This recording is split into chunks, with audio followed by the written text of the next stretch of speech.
سجاد غفاریان جمع هستم، مشاور و کوچینگ صادرات. توی این کانال تجارت رو به صورت کلاسیک به شما آموزش میدم.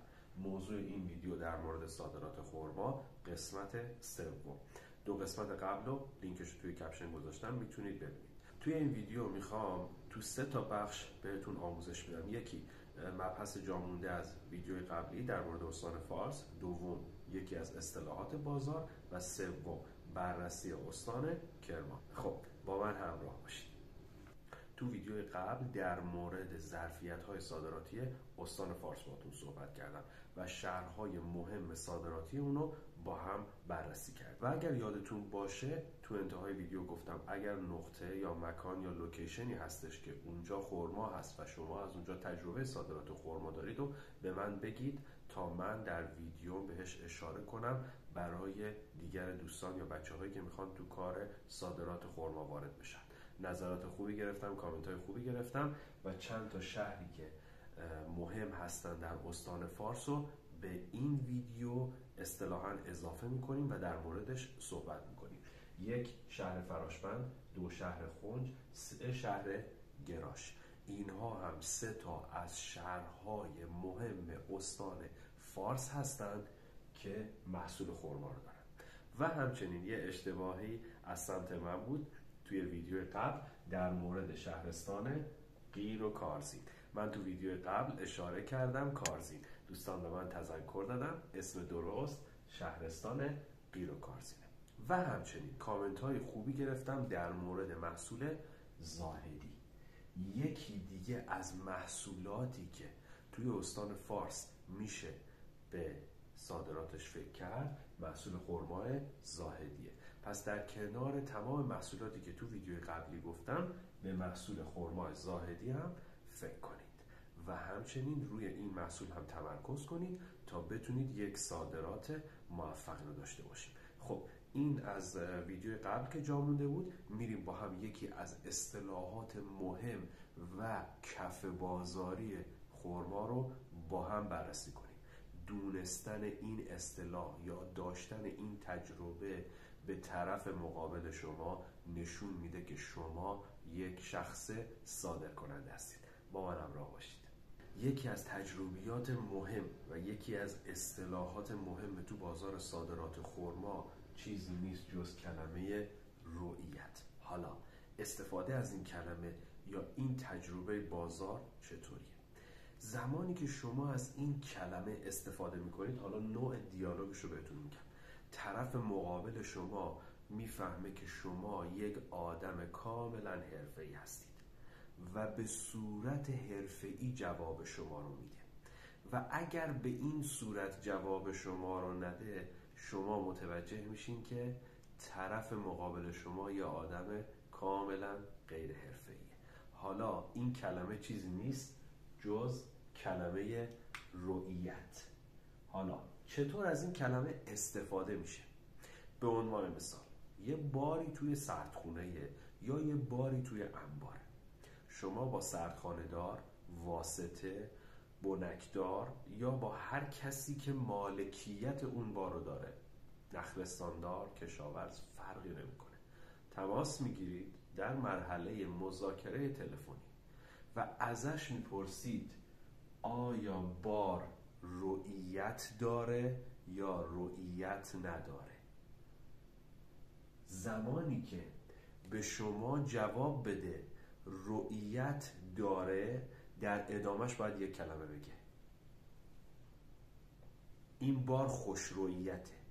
یعنی چی؟ یعنی این که ارزششو داره. شما مثلا در استانی که زندگی میکنید یا در شهری که زندگی میکنید، مثلا در استان تهران زندگی میکنید، شهر تهران، و میخواید یه مسیری رو تا بم جیروف برید یه سردخانه، قبلش با اون مالک بار تماس میگیرید و میگید بار رؤیت داره. طرف متوجه میشه شما صادر کننده این با ذکر این کلمه، با اینکه این دیالوگ اصطلاحاً از زبان شما خارج بشه.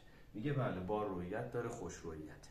یعنی چی؟ یعنی اصطلاحاً کیفیت بار صادراتیه.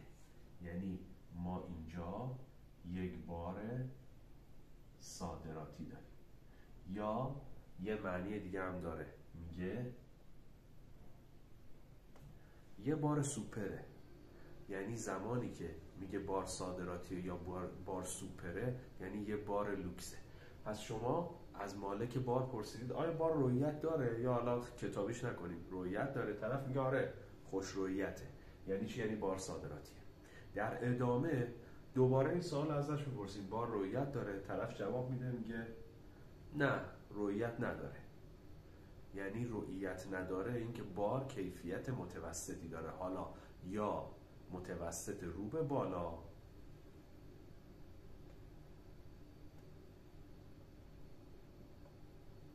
یا متوسط رو به پایین، که حالا شاید برای بازار داخل استفاده بشه.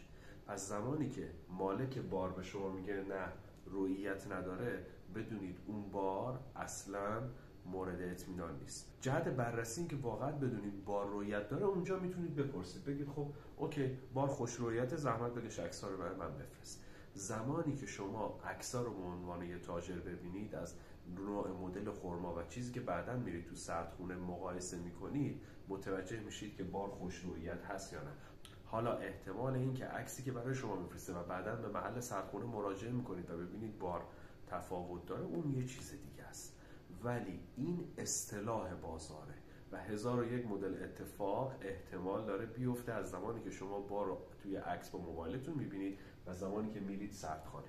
ولی دانستن این اصطلاح و این مدل مذاکره تلفنی برای شما یک حسن به حساب میاد.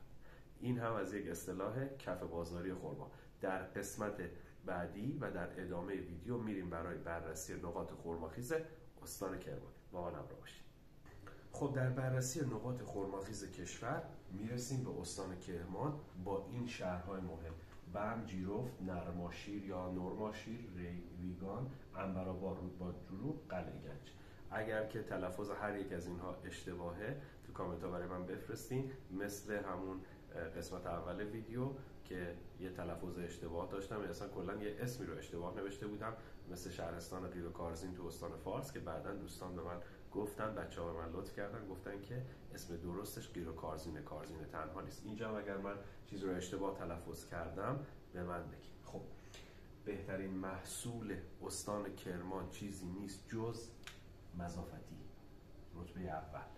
حالا تو ویدیوهای قبلی اگر نگاه کنی در مورد مضافتی استان هرمزگان صحبت کردیم، در مورد مضافتی استان فارس صحبت کردیم و همچنین مضافتی استان کرمان که تو این ویدیو داریم در موردش صحبت میکنیم. ضمن اینکه یک مضافتی هم توی استان سیستان و بلوچستان، ایرانشهر و همچنین سراوان داریم. حالا به عنوان شخص صادر کننده و تجربه خود من مضافتی کرمان یا اصطلاحاً مضافتی بم رو در درجه اول بهترین میدونم. بعدش میریم سراغ محصولات دیگه. ضمن اینکه تو تمام این شهرها محصول مضافتی با بهترین کیفیت موجوده. حالا شاید مثلا یک ذره توی بم و جیرفت اختلاف باشه توی طعمش و یا توی کیفیتش، وگرنه تمام این شهرهایی که اینجا نوشتم همه از لحاظ مضافتی کیفیت بسیار عالی صادراتی دارن. حالا اگر تجربه شما غیر از اینه برای من کامنت کنید و به من بگید. خب پس محصول شماره 1 شد مضافتی، محصول شماره 2 کلوته، محصول شماره 3 زاهدی، محصول شماره 4 پیارم و در بعضی از نقاط استان کرمان محصول شماره 5 استعمران که اسم بین المللیش میشه سایر. البته توی استان خوزستان محصول بهتری از استعمران داریم، همونطور که توی استان هرمزگان ما مضافتی رو داریم و توی استان کرمان هم مضافتی رو داریم. به همین صورت توی استان کرمان استعمران داریم، توی استان خوزستان هم استعمران داریم. ولی استعمرانی که توی استان خوزستان هست، مثلا شهر شادگان، خیلی کیفیت بهتری از استعمران استان کرمان داره. دقیقاً همون مورد مضافتی که ما به عنوان مثال تو هرمزگان داریم، حاجی آباد، نسبت به مسافتی که توی کرمان داریم، مثلا توی بم یا توی جیرفت. پس این هم نقاط خرماخیز کشور، شماره 3 کرمان با این شهرها و با این اولویت‌های صادراتی. خب این ویدیو هم به انتها میرسه، امیدوارم براتون مفید باشه و اگر تجربه مشابهی از صادرات دارید برای من بفرستید و متشکرم که من رو حمایت میکنید. خدا نگهدار.